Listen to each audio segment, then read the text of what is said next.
नमस्कार मित्रांनो, आज आपण बुद्धिझम फॉर बिगिनर्स या पुस्तकातील अध्याय 15 समजून घेणार आहोत.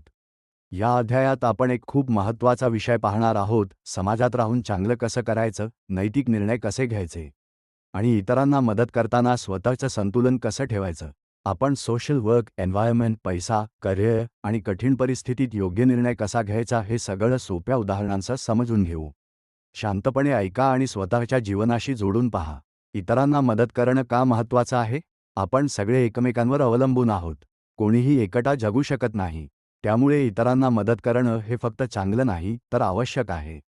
पण एक गोष्ट लक्षात ठेव, मदत फक्त विचारांनी नाही, कृतीतून करावी लागते. उदाहरण बघ, तू म्हणतोस मला लोकांबद्दल दया आहे, पण जर तू कधीही कोणाला मदत केली नाही तर त्या विचाराचा काही उपयोग नाही.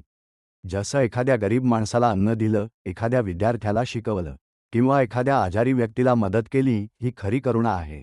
पण इथे एक ट्रॅप आहे. मदत करताना आपण इगोमध्ये अडकतो. मी मदत करतोय, मी चांगला आहे असा विचार येतो, किंवा मी बरोबर आहे, बाकी लोक चुकीचे आहेत असा विचार येतो. हा विचार चुकीचा आहे. उदाहरण, तू सोशल वर्क करतोस पण दुसऱ्यांवर रागावतोस की ते काही करत नाहीत. मग तुझं काम प्युअर राहत नाही. खरं काय करायचं? शांतपणे मदत कर. कोणावर सुपिरियॉरिटी दाखवू नको. सगळ्यांसाठी समान भावना ठेव. मित्रासारखं सांगतो, मदत करणं म्हणजे स्वतःला मोठं समजणं नाही, तर सगळ्यांना समान समजणं आहे. आजकाल लोक सोशल इश्यूजवर खूप रिॲक्ट करतात, पॉलिटिक्स, एन्व्हायरमेंट, इनजस्टिस. पण इथे एक महत्त्वाची गोष्ट आहे, मोटिवेशन. जर तू रागाने, द्वेषाने काम केलंस, तर रिझल्ट चांगला येणार नाही. उदाहरण, तुला वाटतं हे लोक चुकीचे आहेत, मी त्यांना हरवणार. हा ॲटिट्यूड कॉन्फ्लिक्ट वाढवतो. पण जर तू विचार केलास, सगळे लोक सुखी राहू इच्छितात, मी सोल्युशन शोधतो, अप्रोच बदलतो. उदाहरण, तू एन्व्हायरमेंटसाठी काम करतोस. जर तू फक्त लोकांवर आरोप केलास, ते तुला अपोज करतील. पण जर तू त्यांना समजून घेतलंस, ऑल्टरनेटिव्ह दिलंस, ते ॲक्सेप्ट करतील. म्हणजे प्रॉब्लेम सिंपल नसतात, सोल्युशन टाइम घेतात. मित्रासारखं सांगतो, तू कोणाला हरवायला नाही, तर सिच्युएशन सुधारायला काम कर. मेडिटेशन आणि ॲक्शन यामध्ये बॅलन्स कसा ठेवायचा? एक मोठा प्रश्न, मी मेडिटेशन करू की लोकांसाठी काम करू? उत्तर, दोन्ही. फक्त मेडिटेशन केलंस तर तू शांत होशील, पण प्रॅक्टिकल लाईफमध्ये टेस्ट होणार नाही. फक्त बाहेर काम केलंस तर तू थकशील, फ्रस्ट्रेशन येईल. दोन्ही बॅलन्स असलं पाहिजे. उदाहरण, डॉक्टर आधी शिकतो, मग पेशंट्स ट्रीट करतो.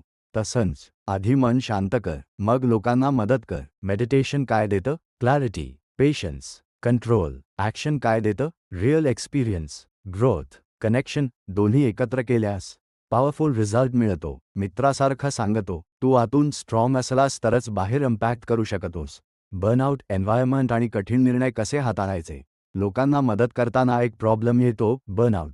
तू खूप काम करतोस, थकतोस, फ्रस्ट्रेशन येतो. का होतं? जास्त expectations, unrealistic goals, attachment to result. उदाहरण, मी सगळं बदलणार, हे शक्य नाही. तू फक्त तुझा भाग करू शकतोस. म्हणून रिअलिस्टिक राहा. जितकं शक्य आहे तितकंच कर. रेस्ट घे. एन्व्हायरमेंटबद्दल, आपण निसर्गावर अवलंबून आहोत, त्याचं संरक्षण करणं गरजेचं आहे.